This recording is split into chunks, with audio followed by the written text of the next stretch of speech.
جو ہے financial warfare start ہو چکی ہے 21ویں صدی میں، کہ جو ملک تجارت میں انفراسٹرکچر میں مضبوط ہوگا وہی ملک ہی اس ریجن کا، اور چائنا اور پاکستان کی پارٹنرشپ اسی بنیاد پہ ہے کہ وہ تجارت کی ہی بنیاد پہ خود کو ہماری دوستی ہے، اور تجارت میں ہی ہم ایک دوسرے کو، ٹیکنالوجی میں ہم ایک دوسرے کو مدد کر سکتے ہیں، مدد لے بھی رہے ہیں.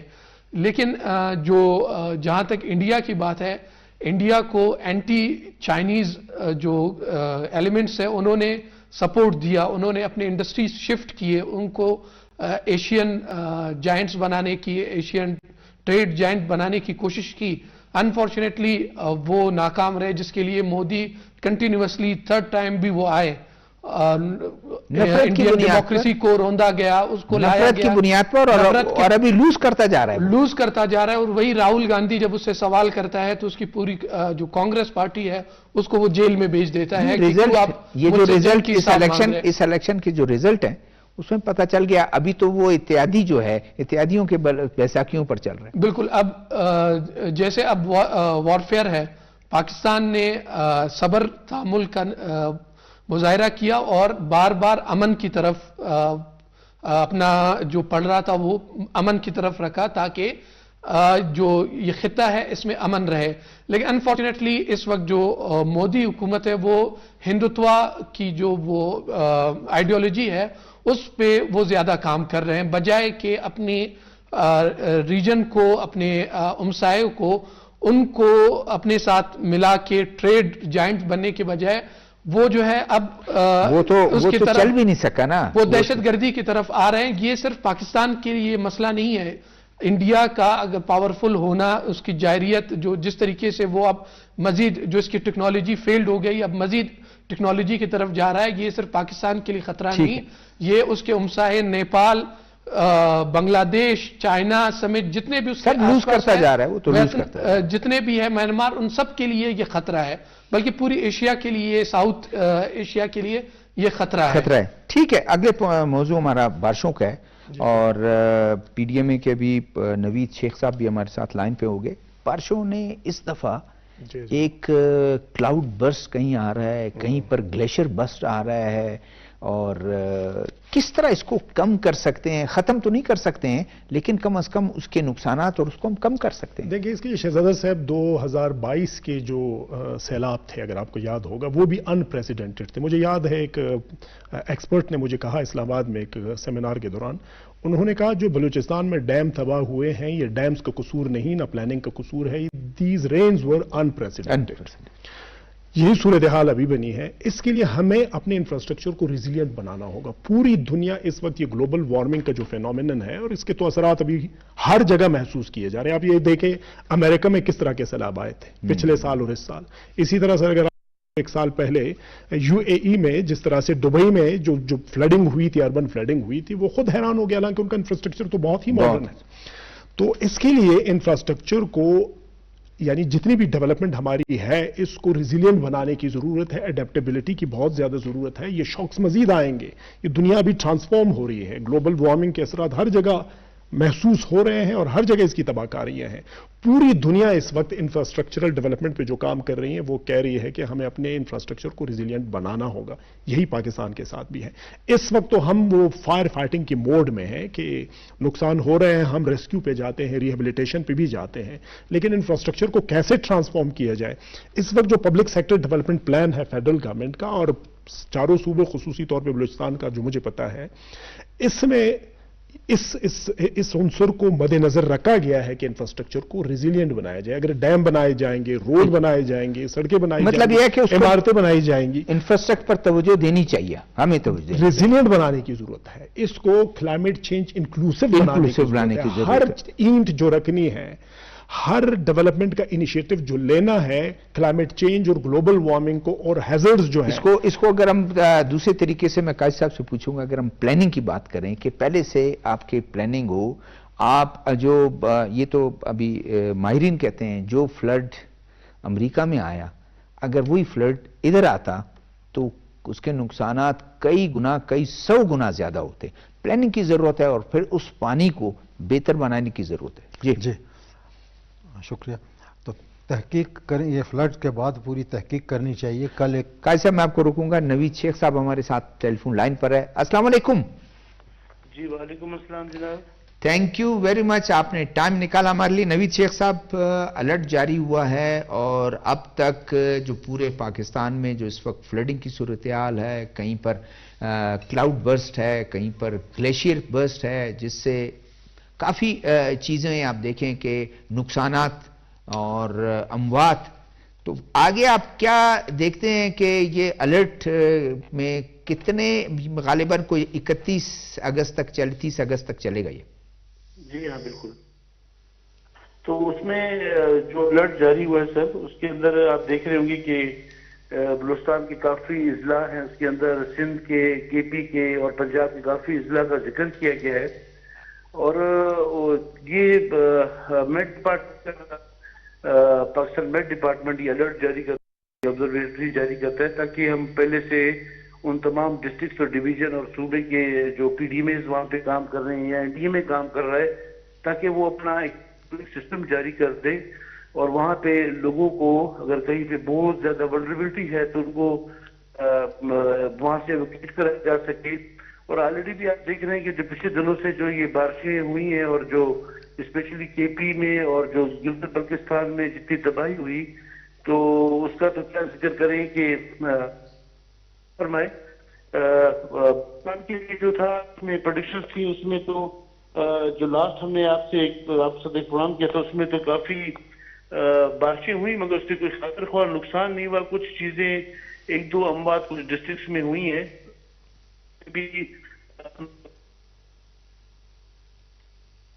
لائنس ڈپارٹمنٹ ہے, ان تمام کو ہم نے الرٹ سامان مزید ضرورت تھا وہ بھی ہم نے بھجوا دیا تھا.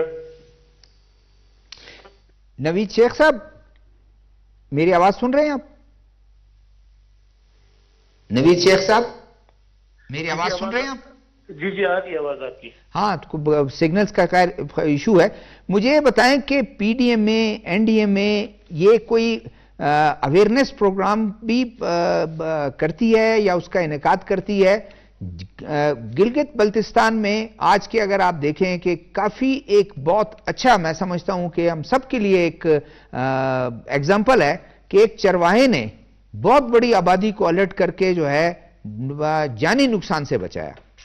جی جی ہاں جی جی بالکل. آپ کی پہلی بات کا کہ این ڈی میں اور پی ڈی اے میں اس طرح کے معلوماتی پروگرام یا اطلاع کے پروگرام یا ٹریننگز وغیرہ یہ پریپیئرنس میں ہمارے آتا ہے. اس میں ہم تمام جتنے بھی گورنمنٹ ڈپارٹمنٹ ہیں یا عوام ہے یا کمیونٹی ہے ان کو یہ ٹریننگ دی جاتی ہے باقاعدہ کہ جب بھی کوئی ایمرجنسی ہوگی تو انہوں نے کس طرح ریئیکٹ کرنا ہے, اور اس کے لیے اگر کہیں پہ ٹولز کی ضرورت ہے, ٹریننگز کی ضرورت ہے, کمیونٹی کے اویئرنیس کی ضرورت ہے تو وہ دے دی جاتی ہے.